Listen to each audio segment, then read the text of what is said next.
Hello, and welcome to the episode Resume versus CV. Let's make things clear. Are there any differences between a resume and a CV? Or do the two words have the same meaning and can be used interchangeably? The answer to both those questions is yes. Originally, a resume and a CV are different types of documents. However, nowadays both words are often colloquially used interchangeably. Only in some specific regions in the United States and the academic field do the differences apply. Resume derives from the French word résumé, which means summary or abstract. It is a one-page summary that highlights the most important and recent milestones of your career. The terminology resume is mostly used in the United States.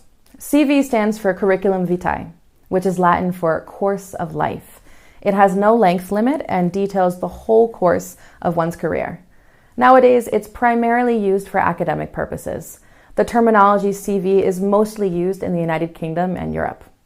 If you're unsure which document your potential employer is asking for, you can always ask, of course. However, the truth is that most people don't know the difference between a resume and a CV, and will also need to do some research to answer your question. In most cases, when you're asked for a CV, the employers mean your resume. In this course, we'll focus on building resumes in the sense of a summary of relevant job experience and education.